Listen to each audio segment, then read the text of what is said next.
maka kita harus mulai belajar. Nah, menurut saya Ma'iyahan ini kira-kira agak kompatibel dengan surga, karena di sini kita berpikirnya murni, ya.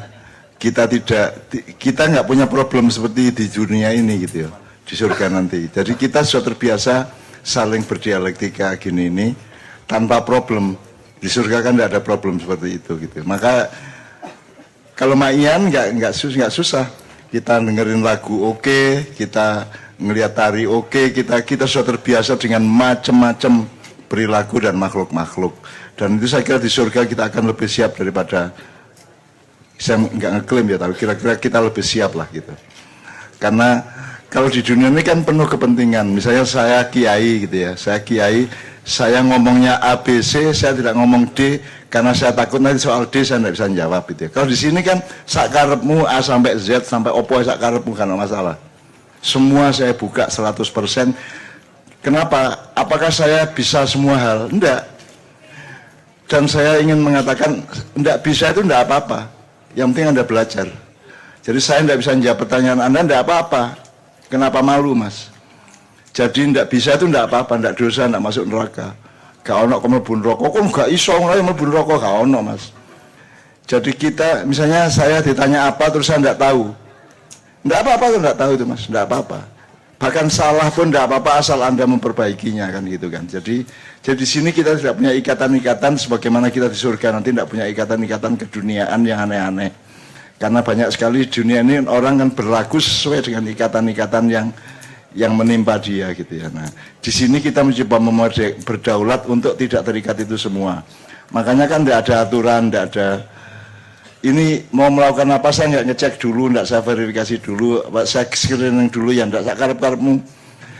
Sebab saya yakin mereka nggak mungkin melakukan hal-hal yang merusak kita semua. Pasti baik, pasti menyenangkan gitu kan. Dan itulah surga. Jadi kita tuh latihan masuk surga sebenarnya gitu ya. Meskipun saya tidak bisa merumuskan di surga itu bagaimana, yang pasti itu tidak ada pilpres. Di surga ya, tidak ada pilpres, tidak ada pilkada, tidak ada caleg, yang tidak ada orang pasang baligo-baligo, tidak ada di sana. Karena di sana itu kita sudah hampir mencapai sudah dipinjami Allah sifat yang di dunia kita belum dipinjami gitu ya. Jadi kita bisa itu kan surga itu kan dilambangkan Allah sebagai sungai yang mengalir gitu ya.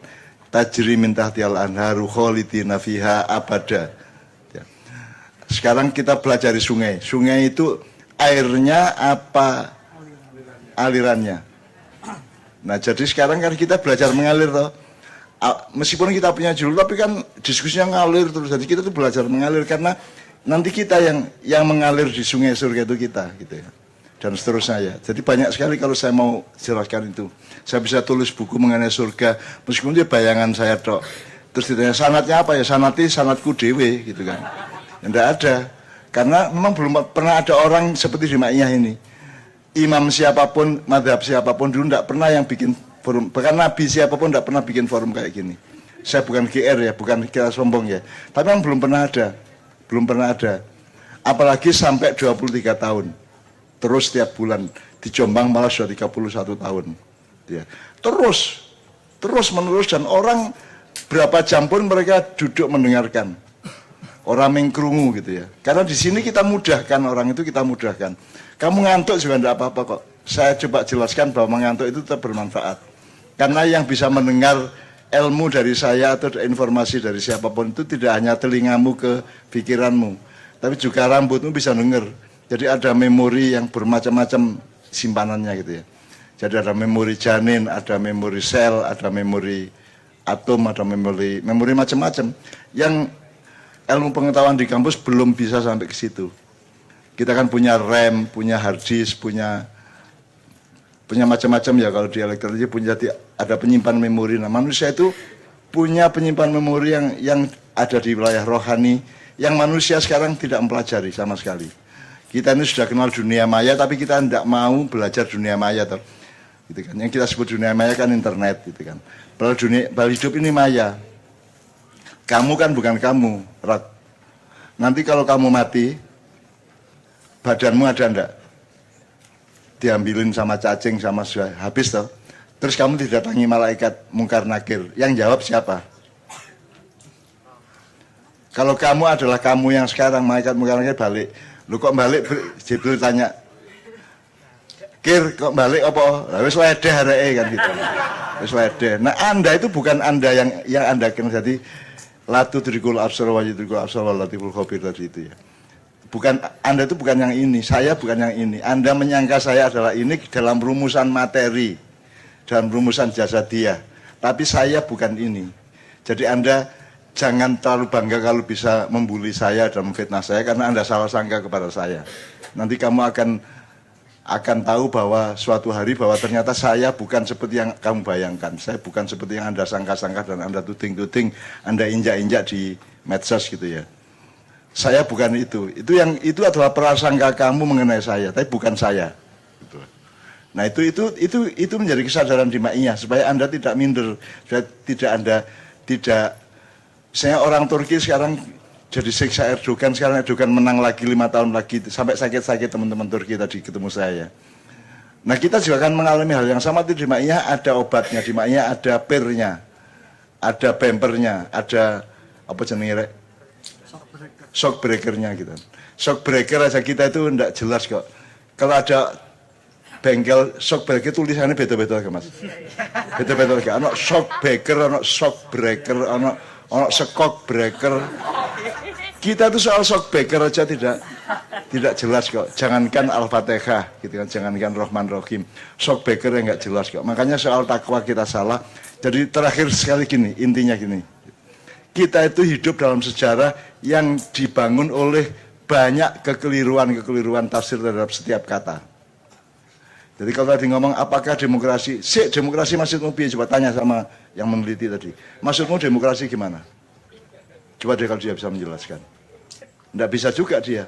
Sing kok maksud itu demokrasi sing piye? Kalau kamu kejar terus kamu nanti bingung, kedua-duanya bingung. Wong podo-podo gak ero kok repot kok takon ngene gitu. Jadi semua aja takwa, iman, istiqomah, Rahman Rahim itu semua kita nggak tahu. Makanya bedanya manusia sama Allah karena Allah itu pasti tahu dan maha tahu.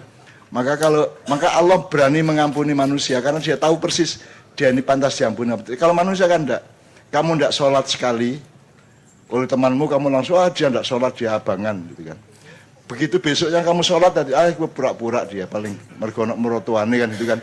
Jadi kalau manusia karena dia tidak tahu persis, dia hanya tahu terbatas, maka akhirnya dia hidupnya dengan prasangka dan asumsi-asumsi. Kalau Allah kan maha tahu, maka dia yakin. Allah itu tidak butuh iman, jelas ya. Allah beriman gak ono, Allah kok beriman. Allah itu tahu persis untuk apa beriman. Orang beriman itu kan orang yang tidak tahu, terus ada berita dia percaya, itu namanya iman. Ada berita Allah tuh gini-gini dia percaya. Tapi makanya kata Sabrah, Islam itu nomor 1 bukan iman, tapi syahadat. Ketika Anda bersaksi bahwa kamu mengalami Allah itu memang ada, menurut kesimpulanmu. Karena saya menyaksikan. Maka janin kita pun mengatakan bala syahidna. Itu janin loh. Tapi kalau sekarang orang tanya, kamu pernah bisa ngomong sama Allah, ditanya Allah. Awas itu bikum kata Allah. Terus kamu jawab bala syahidna. Tidak ada yang ingat satupun. Lu menungso dapuran menungso. Aja meneh kok memori janin. Tadi malam tidur jam berapa kamu ingat? Coba daftar ke KC besok yang bisa ingat detik keberapa, menit keberapa tidurnya tadi malam. Kalau ada satu aja, saya akan daftarkan Anda untuk ikut Nabi Khidir. Satu pun tidak ada. Anda tidak tahu sama sekali mengenai tidurmu dan bangunmu. Kamu bangun itu dibangunkan apa bangun sendiri? Kalau Anda mau bikin pentas ini, Anda dapat ilham. Itu ilhamnya dari mana? Anda dapat, oh ada kerentek di hati saya gitu ya. Ada tiba-tiba ada sesuatu. Loh, emang ada sesuatu yang tiba-tiba ada di hatimu dan pikiranmu? Nggak ada subjeknya, nggak ada pelemparnya, nggak ada injektornya. Kan nggak bisa. Tidak ada sumber selain la haula wala quwata illa billah. Itu teman-teman, itu saya sadari tiap saat Mas. Jadi makanya saya tidak cari ilham sebagai seniman. Saya tidak ke pantai, saya ke gunung, saya ke pasar untuk menghayati manusia sehingga saya dapat ilham untuk menulis. Enggak. Saya minta kepada yang punya. Gitu aja. Saya minta kepada pabriknya, kepada pemilik pabriknya yaitu Allah Subhanahu wa taala. Saya minta, kalau Anda nyuruh saya nulis apa? Tak minta nanti malam. besok saya tulisin. Dan saya nulisnya tidak pakai mikir, saya cuma menuliskan apa yang dikasih Allah. Sekarang saya nulis tadabbur sudah sampai ke nomor 48. Saya akan nulis, aslinya saya pengen nulis 1000 tadabbur Al-Fatihah. Tidak usah Quran, Al-Fatihah tok. 1000 tulisan. Tapi kan kasihan penerbitnya, Mas. Kewandel loh saya. Akhirnya tak batasi 114 saja sesuai dengan jumlah surat di Al-Quran gitu ya. Jadi bukan saya hebat, yang hebat itu Allah. Makanya Anda sama dia aja, Anda bareng-bareng nempel dia terus aja gitu loh. Ilham gampang Mas, mau bikin lagu yang baru. Nah, sekarang itu coba Mas, umat Islam itu coba 15 abad. Di depan Kadipiro di Markas Ma'iyah di Jogja itu ada masjid Mas yang adzannya tiap hari gitu terus. Dan itu oligarki sebuah keluarga, bapak ini adzan yang ngunu, anaknya melok ngunu, adiknya ngunu. Wow, akbar,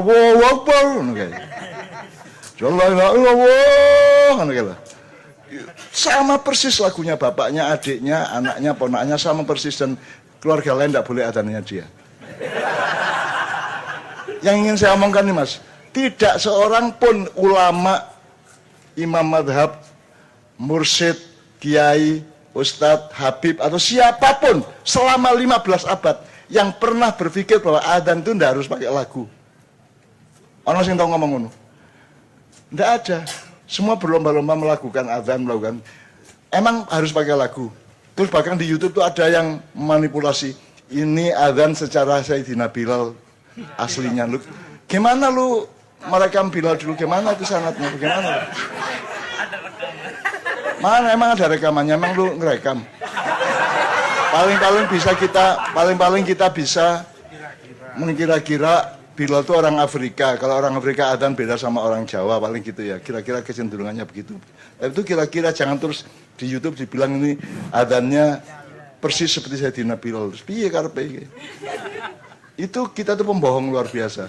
Dan tidak ada yang kan ada adzan, kira-kira adzan yang enak didengar sama yang tidak enak itu persentasenya berapa, Mas? Persentasenya. Mungkin kamu kampungnya enak adzannya, kadang-kadang ada yang tidak enak itu. Tapi ada kira-kira 50-50 apa 60-40 apa 70-30. Banyak mana yang enak apa yang tidak enak? Enak. Banyak yang enak ya, alhamdulillah ya, oke. Tapi tidak ada seorang pun yang pernah mengatakan dan ingat bahwa adzan itu tidak harus pakai lagu. Bengok tok gak masalah. Allahu Akbar, Allahu Akbar. Asallallahu gak masalah. Sing larang sopo. Enggak karangan dewi akhirnya dipaksakan. Wow Akbar. Lu saiki yang penting tajwidnya bener, makhrajnya bener, ndak usah lagu, ndak apa-apa. Kalau memang pakai lagu, ya yang diperhitungkan kira-kira enak didengar oleh orang lain kan gitu kan. Mau pakai qiraah sab'ah monggo, lagu Jawa bisa, lagu Sunda bisa. Allahu Akbar, Allahu Akbar. Allahu Akbar, Allahu Akbar. Boleh, enggak apa-apa, enggak ada larangan juga. Oh, enggak pakai lagu aja enggak apa-apa, apalagi lagu Sunda yang indah kan gitu kan. Asal tidak main-main dan tidak iseng-iseng yang enggak, ya asal tidak menyalahi akhlak kepada Allah kan enggak ada masalah. Seperti orang baca puisi, seperti orang deklamasi atau seperti orang orasi di demo itu enggak apa-apa daripada kamu adzan tapi ngawur, lagunya enggak jelas gitu kan. Kadek semua mukallidin, hampir semua muadzin itu mukallidin niru. Semua niru. Kalau Allah ngono kae. Semua toh? Semua. Angger Arab ngunu kon ngunu. Jadi semua itu mukallidin. Jadi bukan saya menyebutnya bukan muadzin itu mukallidin, orang yang niru-niru, orang yang anut grubyuk, orang-orang yang meniru secara wantah, secara apa? Ya secara ya taklid Mas, taklid. Maka orangnya disebut mukallidin itu. Nah di Ma'iyah kalau bisa Anda di Usuluddin, gue besok adzan. Gue misalnya gue besok di Masjid IAIN adzan. Terus kamu ditegur, kamu enggak kamu enggak enak suaramu jari sopo. Adzan aja. Allahu Akbar, Allahu Akbar. Wes ngono dimulai Mas, dirintis Mas. Masyaallah ya Allah. Asyhadu anna Muhammadar Rasulullah. Hayya 'alas shalah. Hayya 'alas shalah. Ngono Mas. Bingung rektormu. Enggak apa-apa. Dimulai Mas, dirintis. Supaya orang Ma'iyah gerakan kesadaran, ada kesadaran bahwa adzan itu yang penting sampai ke umat pesan mengenai sholat yang itu kan. dengan makhraj dan torikot bacaan yang baik kan itu. Benar ya kira-kira ya. Oke, tepuk tangan untuk kita semua. Amin ya rabbal alamin. Sekarang kita persilakan